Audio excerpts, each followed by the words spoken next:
this particular technology that we've developed is a noble one, which can recycle your waste lithium battery.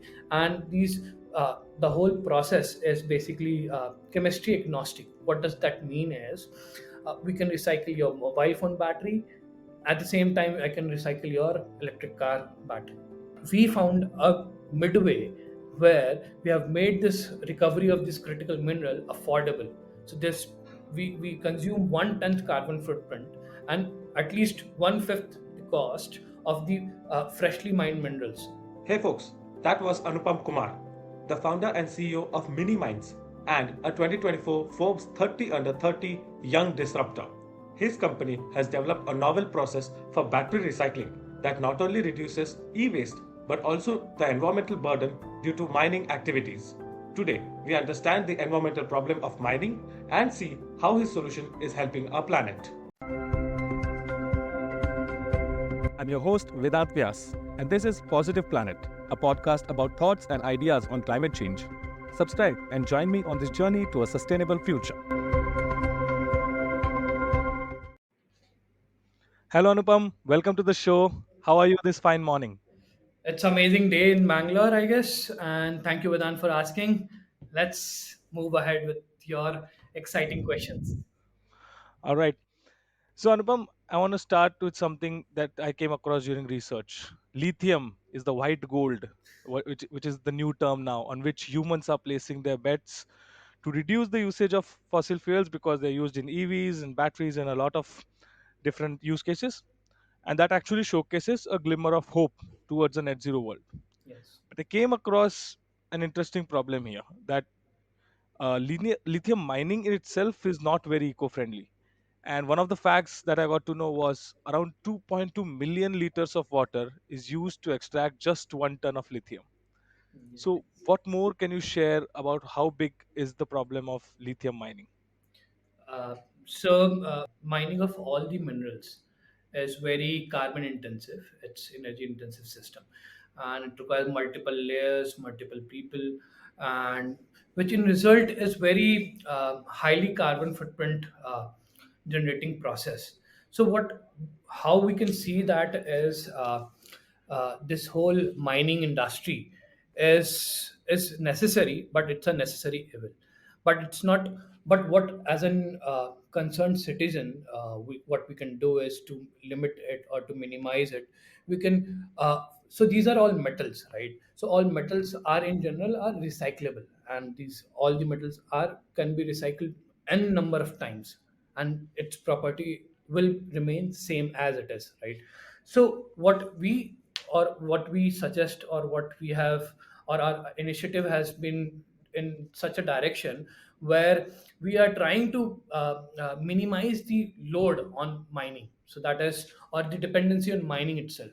Mining is necessary, yes, I agree to that fact.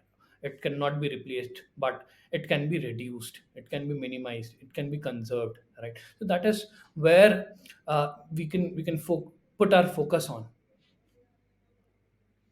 All right.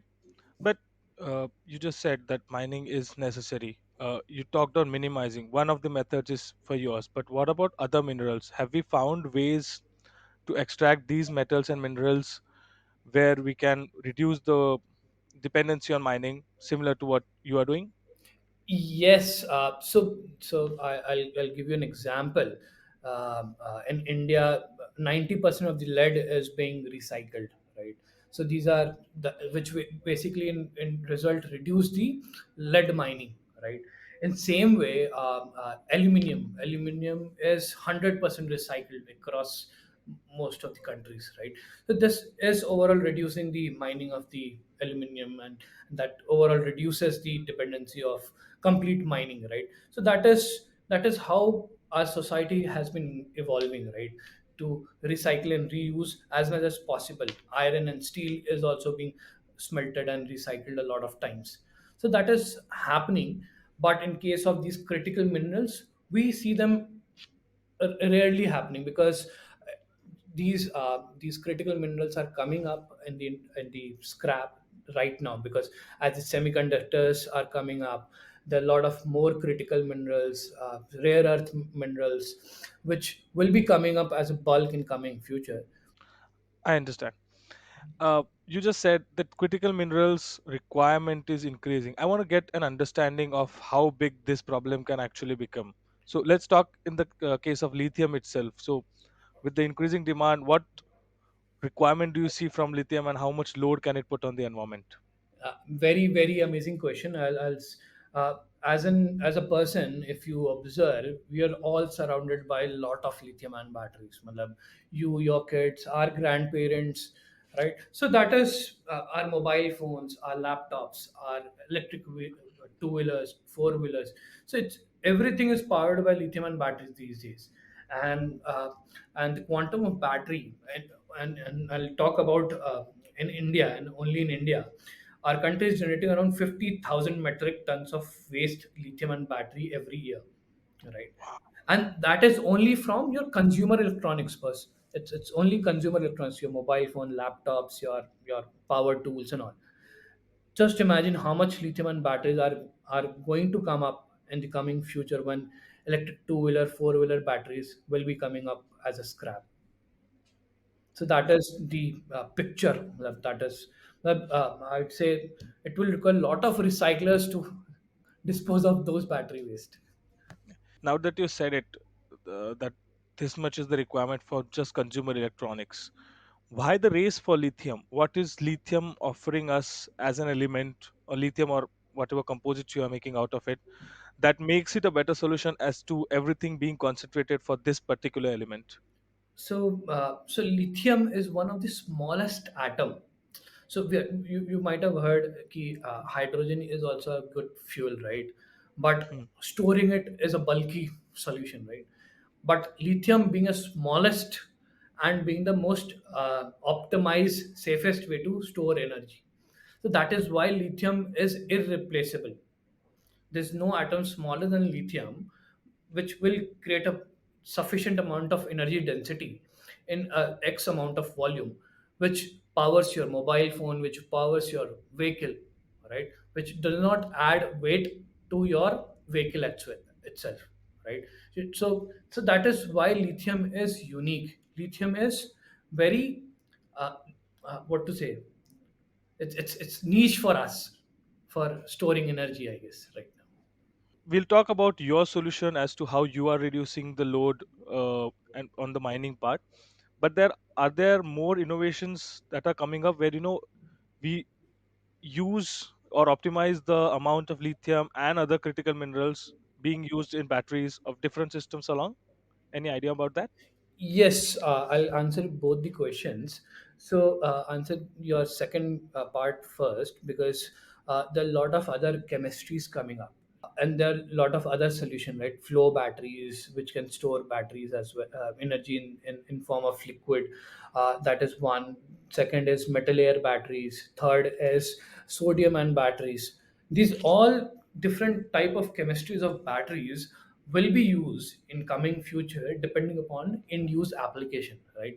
Where you require, where there's no limitation of your volume and weight, you can use flow batteries, right? Where's little restriction of volume and weight, you have to use sodium ion batteries. Where there is high restriction of volume and weight, then lithium ion batteries is critical for that application, right? So what in stable future we see the usage of all these energy storage devices depending upon their end use application. Hmm. I see.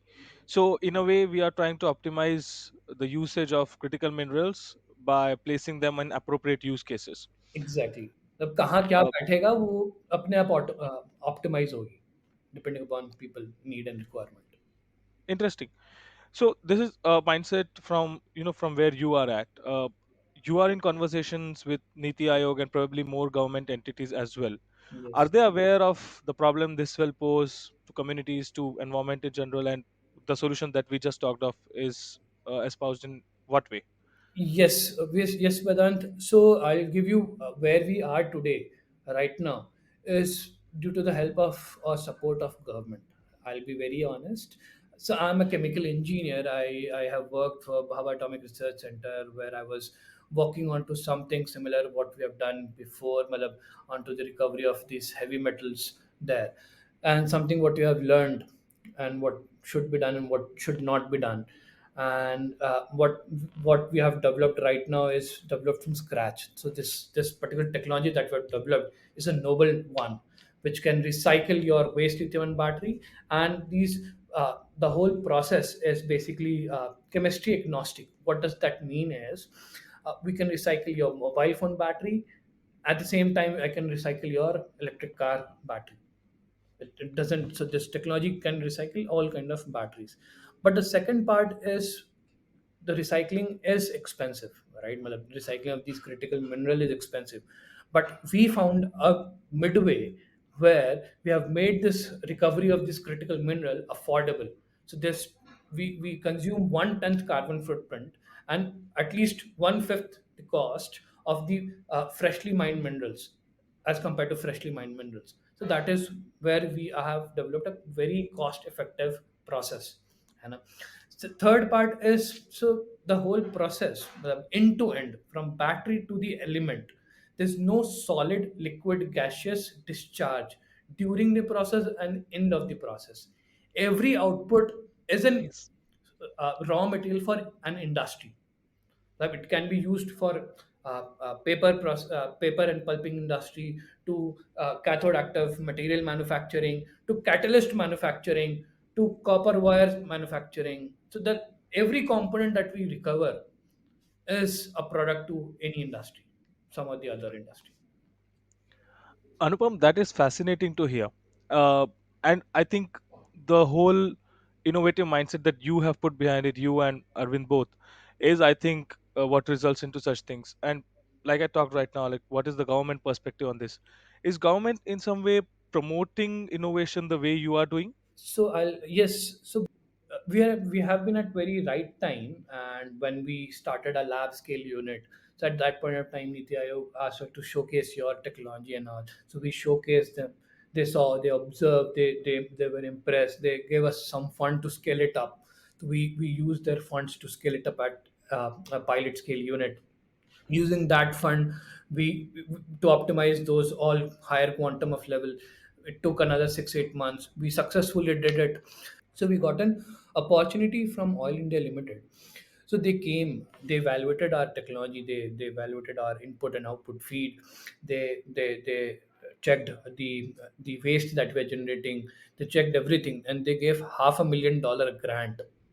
It's $500,000 grant from government of India. Is it's We were very grateful and very happy that we are being supported by government of India, Oil India especially, and we are very grateful for them. Brilliant. That's brilliant, actually.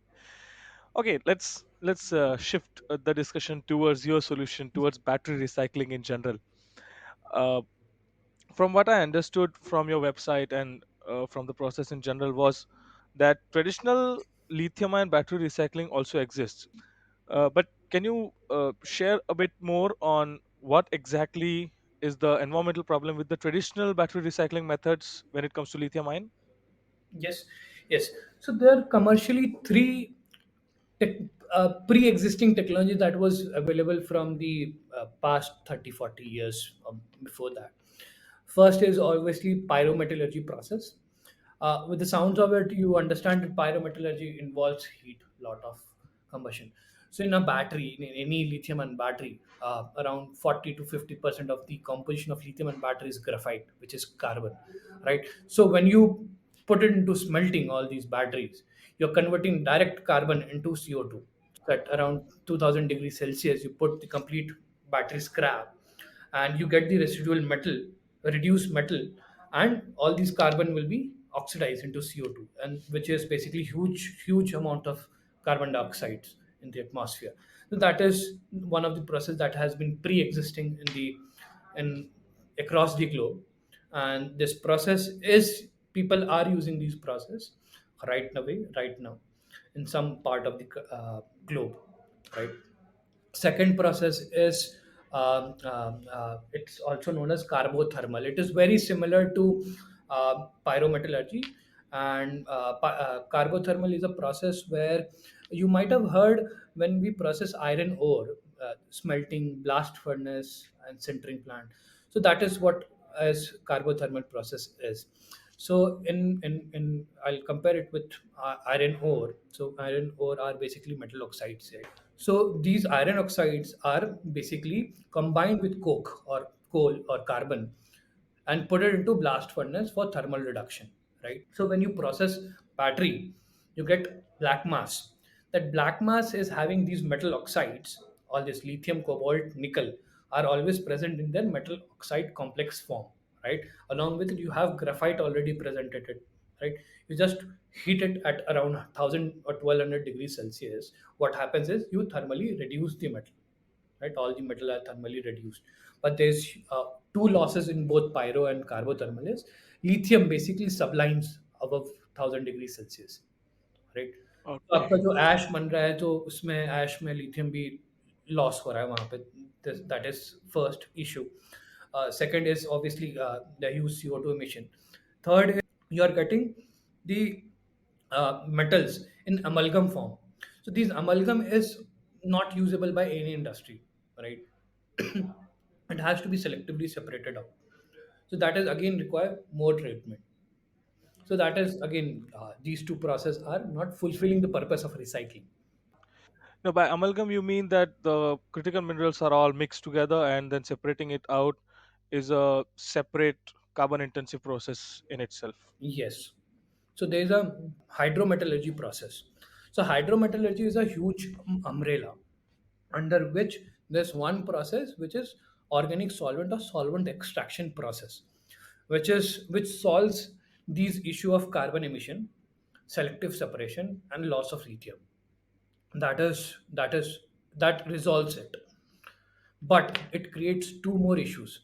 So to extract these elements through solvent extraction process, you need to have around five different organic solvents, and these organic solvent inherently are very expensive and 100% import dependent again. So the purpose of recycling in India to make India atmanirbhar, it again you're again dependent upon the solvents, and solvents are coming from imported chemicals, right? So you're again dependent. The purpose of recycling is being lost here, right? But through organic solvent you can recover these components, but the residual organic solvent, so organic solvent is something that you cannot dispose it of after usage of this solvents. You can dispose it of in simple ATP, right? ATP is so you have to have store it into silos. Matlab, you might have heard the few industries that are storing liquid for last 50 100 years because they cannot dispose it of officially, they cannot, or you have to burn them as a fuel. So that is the two problem that creates from this process. The the alternative that we have created is called hybrid hydrometallurgy. So how it is different from all these process is it does not burn any carbon. We recover carbon as a product which can be again reutilized to make your pencils, your graphite cells, your electrodes and all. So that is what the uniqueness of our process is, right? And the technology or the fundamental principle that we use is every metal salt. Matlab, most of the engineers might have heard in their life कि every metal salt have different solubility at different pH pressure and temperature and pH, right? So that is what makes our process very unique, and we can sediment one particular element with our proprietary process and proprietary additives, and we basically separate out cobalt at first level, then you have to separate out nickel, then same way all the other elements selectively. So our process is something similar to distillation column, but it does not require that much heat. Okay. And So I'm going to simplify this, what you right now said, because I generally try to talk out things where my mom, who's not an engineering graduate, understands this. So just to simplify, the way you have changed this process is hazardous chemicals were used as reagents to, extract minerals, and these hazardous chemicals, of course, require treatment, which firstly contributes to greenhouse gas emissions because you said it requires a lot of heat, and you'll have to store it for a long time. What is your solvent? What is your alternative in that case? Do you use water? Yes, ours is aqueous media, and those water that we consume is recycled again and again. That is the best part. All right. So you use very less water, ideally, I would say, per amount of lithium that is extracted, and so there is no chemical hazard that you are creating. You're reducing greenhouse gas emissions, and therefore also your process is much more efficient in terms of resource usefulness. Yes, and the efficiency, I can give you a rough idea how we can compare or uh, benchmark it. कि when you process around 1 ton of a lithium ore, right? So you recover approximately 1.8 kgs of lithium carbonate out of it when you process 1 ton of a lithium ore, right? But when we process 1 ton of a lithium and battery, we recover approximately around 14 to 15 kgs of lithium carbonate. Wow, So that it's is great. approximately 1/10 of the carbon footprint that we reduce directly in All direct right, comparison. that is actually brilliant. So the process that you right now talk, this actually can change the status quo of how lithium or mineral extraction in general is looked at. And we right now talked also as to we have to reduce the pressure on the mining part of the industry. How did the story play out when you guys came up with this idea till now? If you can just give a short idea of that. So initial days were very difficult. I'll tell you why. Because in initial days, we are looking for facility. We didn't had any facility. I had to go through approximately 50 different institutes. He please provide us few space where we can develop our pilot scale unit. So we had a lab scale unit, but we needed a proper big space for particular safety standards are required. But it was very difficult for people like us into deep tech industries are basically have that space. The people used to ask huge amount of rent, or they used to ask huge amount of equity for against of space, which we believed wasn't fair. But after a continuous hunting of mm, 2.5 months, we found an institute which used to give us basically uh, had given us huge space, and we utilized that space at Rajasthan University, and we built a huge pilot scale unit, and that is what we showed to Oil India Limited. So that was how our initial days were, and along with it, we had struggles in field of sourcing of these waste batteries. So these waste batteries are under the control of unorganized sector, which are very strong syndicates. So I like one thing about them is they're unorganized sector, but still they are uh, organized in a way. So that is what I like about them. And they collect these batteries, they supply it to recyclers, and they get things moving and get things done. So that is what I believe is they are also contributing, and we are also contributing by giving them salvage value to those scrap dealers and those scrap people who are taking effort to collect these batteries all across India. And this job is commendable. I'll tell you, was if you throw a battery in Kanyakumari, or you throw a battery in Gujarat, you get the battery here at our place. Everything is recycled. So that is Brilliant. very good thing about this industry that we have observed. And second thing that I'll talk about our initial day journey, that we were supported by United Nations Industrial Development Organization as well. So they gave us first commercial order for us. Along with it, they tested. They were also impressed. So there was a energy summit in Vienna last year, last November. So they invited us on their cost, and they asked us to share our ideas, propagate how we can expand it there, and we are in touch with those people, and we're figuring out how we can implement this story in Europe as well. So that journey has an ups and downs. So that is what I wanted to show. Matlab, there was a point where we didn't get a place to set up a pilot unit, and once we got that pilot set up and running, people were excited to see the mass balance, people were excited to see the minerals recovering from your waste batteries, and people wanted to happen across the globe, not only in India, across the globe. Okay, that's a great story. I'll come to the obstacles that you generally face when it comes to this industry, but I want to go one step back as well. The days where I believe you and Arvind were working together in a separate company, Yes. and this idea itself was born. Tell me something about that. So idea was born little before or after, it depends, but problem was observed. I'll be very honest. So Arvind was heading the energy storage division in our previous firm, where I was heading the cleanup and sustainable technologies, and my basic job role was to invent product, and those products were basically was added value in Mauritius oil spill back in 2020. So there was a Mauritius oil spill back in 2020. uh, Hmm. my invention, my product was used by Indian Coast Guard to clean up these crude oils and oil spill that happened then.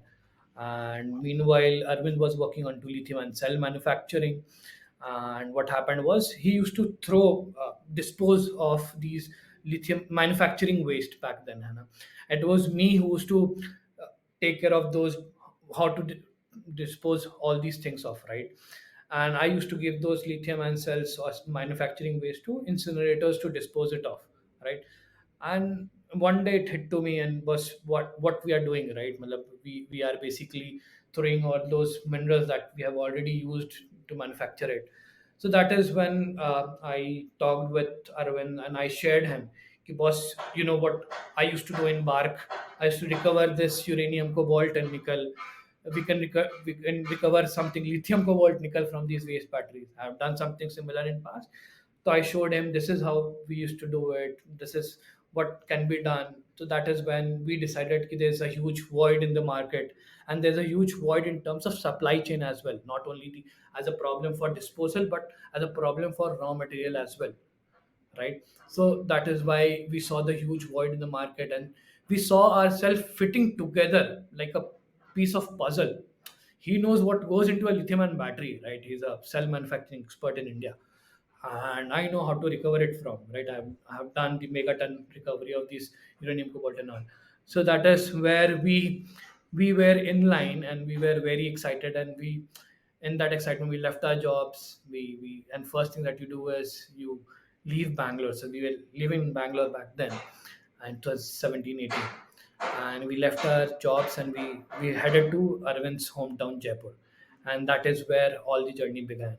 We started searching for people, searching for places, searching for chemicals, searching for waste batteries, everything. Interesting story. And so, from your account of the story, it seems like the process was clear in your head as to what is to be done. The whole time you were just waiting on how to execute it and how to make it viable. Is that correct? Exactly. How to make it sustainably viable. That is what our whole vision was. So when we left our job, we didn't knew we will call ourselves as a recycler. We wanted to recover. We are a metal recovery. That is why we are mining it. So we that is why we kept our name as mini mines. We are mining. It's a miniature form of mining, right? We're mining from waste. So that is how what we like ourselves to be called. We are not recycler, but we are miners from waste, and we want to build a platform for all kind of sustainable raw materials for any kind of industry, any kind of energy storage industries, so that or semiconductor industries. So we'll have all kind of sustainable minerals, and we can supply it to them. That's a great vision, Anupam. You talked about the struggles, the obstacles that you faced, and still continue to face. I want to ask something about that. That what are these obstacles that are currently restricting you to, to blast off and expand into a mega mini mines kind of situation?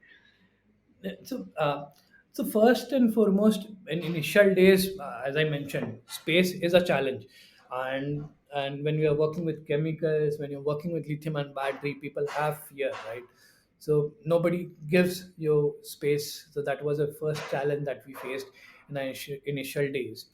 Uh, along with it moving. So this particular process, this particular technology, that what we work with, right, is capital intensive. It requires capital, right? So capital was a challenge at one point of time when we didn't had grants. So it was me and Arvind who was funding the company, and we had few money. We exited a startup, and we had some money back then. We had our own savings, so we put our own money into it, and we put good amount of money into a company, and we were we were bootstrapped for first 3 4 years. Matlab, we were completely bootstrapped, and Oh, and we start getting grants, and we start getting छोटा छोटा grants, फिर बड़ा बड़ा grant, फिर तो ऐसे करके वो सीरीज में स्टेप बाय स्टेप हुआ, तो कैपिटल की problem it started getting resolve there. Thirdly was कि right skill set of people. So in this particular field, it's very niche, it's very small and very niche. So very few people who understand recovery of metals, and very few people who have worked with these particular kind of chemistries, lithium and bat, because this itself is a very new domain across the globe, right? So finding the right people to work with, right colleagues to work with, was a challenge at day zero. Who believes in your idea, who put equal effort, and who fights for you at same level and same dedication, that this can happen via this route as well. कि एक existing root तो है ही, पहले exist करता है, told you कि rather than going through this route only, why can't we explore this route? So that is, it requires technical sound minded people along with right set of passion to do actually create a difference. So that is a challenge, and that is a prevalent challenge, I would say that. Matlab, skilled talent is very important for people like us. So that is where we are searching for people who want to contribute towards nature, who is also very close towards technicality, chemistry. So that is a very rare combination. वो जो Venn diagram बनाते हैं तो उसमें overlap वाला जो area है, तो that is very rare for our industry at least. I see. And the way you describe the skill and the people problems in general, I'm reminded of an article I think you wrote for People Matters, where you wrote that how good leadership should exist in general. A very nice thing I read, a couple of lines there was, leaders can give shout outs in a way to their people who have been working for a long time and contributing along with them. So I'm giving you this open platform to give a shout out to maybe a few people, all of your folks. And you want to take particular names, that's on you. As to who have been with you from that day zero, like you said, with just passion to make a difference. Yes, so I would say that we are here, and it cannot be done by only two human being or two person. Uh, we are lucky to have amazing team. With the help of them, we are reached here, and we are doing and better every day. Uh, the the best part is about leadership is leading by example. And at our company, or at our we don't at our family, it's not only company, it's family. And here people own the things. Here people are dedicated towards a cause, and using their knowledge to capitalize, to push ourselves towards a goal, to to put sustainability before than anything else. That is what how we build our plant. So when we are building plant, there should be no wastage at that point of time. So that is also a very, every small effort is very beautiful. Matlab, I cannot describe it right now, but it's very beautiful. If you see, nothing goes waste. Matlab, anything that we're ordering, anything that we're throwing, so everybody thinks about it. Matlab, everyone thinks about it, and that gives me a proud sensation for my team, that we are not only recycling or recovering these critical minerals, but we are adding a value to these Atmanirbhar Bharat. We are adding to really adding to this sustainability. Every human being here with us is contributing towards sustainability, and that is, I thank all my team, all my R&D team, all my production team, and the lot of people, my mentors, my advisors, all our supporters, Oil India Limited, Government of India. They have they are, we are growing very well in this limited budget. we're trying to do best, and that is why I think we'll create a huge place for ourselves in complete world. Nice words, Anupam. And that was for all of my questions I had for you. I wish I had more time, and you had also more time where we can discuss many more things. But right now, I would like to shift to what I call the climate rapid fire. It's a segment specific to my podcast. You might have heard rapid fires maybe on some other shows. Similar to those, I'll give you some quick questions. I'll need quick answers, short answers, and these would all be with respect to climate change and sustainability in general. So, Anupam, are you ready for your rapid fire? I am ready. All right, let's go. In your daily life, a sight or a visual that you see, that you've heard, that kind of troubles you or angers you the most. In Bangalore, when you're driving, there are a lot of garbage on the roadside, which hurts me a lot. Matlab, why can't we put more bins and more collection centers? Matlab, it's not very difficult or very hard to do it. We can do it. Got it. Uh, any book or any article or a video or something that you think is a must watch to understand the problem of climate change or maybe the problem that you are working on? So there are a couple of books that I'm a huge fan of. There's one, "Connecting the Dots" by John Champus. Okay. Along with it, Richard Branson, "How I Lost My Virginity" is a very nice, motivating book for any individual. Second is Bill Gates, the climate change book of Bill How Gates. to avoid a climate disaster. Yeah. Yes. So these are a few books that really develop your conscience. Okay. Your favorite influencer or idol of sorts when it comes to sustainability problems? So there are a lot of people who are contributing towards uh, uh, even my fellow entrepreneurs that I've met, like Mridula that we have met through. So all these people, all of them are my role model. Matlab, people who are putting my team members, as I mentioned, like everybody, if they want to throw something, even a liquid or even something, think about twice about it. So all these people who are adding small contribution using not using plastic pipes. All these people are my role model. Very nice. A brand who you think is doing great work towards climate change? Act Grant is one of the people. There's impact oriented investing firms. Oil India, who is also a good entity, who is creating a good brand in terms of supporting startups, sustainable startups, and this is on top of my head right now. All right, we can work with that. On the reverse side, a brand or a company who you think has much more potential to do regarding climate change and sustainability? And I think all these multinational brands, packaging companies, or these companies who are supplying products should be responsible to collect back those waste packaging materials so that Mm. it can be reused and recycled. So that is need of the hour, and that can be done. All right, okay. Uh, on top of your head, your favorite place of travel? My favorite place of travel is any place which is close to nature and far All away right. from humans. That is good. Okay, so keep whatever place you're imagining right now in your mind right now. And now there comes my second question to this question, that you're allowed to put one big hoarding here with one message written on it with respect to sustainability and climate change. Hmm. And that should be a short message. So what will you write? I'll just say one thing, and that applies on all the all the places, all the natural places or any places. We can keep clean, be healthy, and be wise. All right, interesting.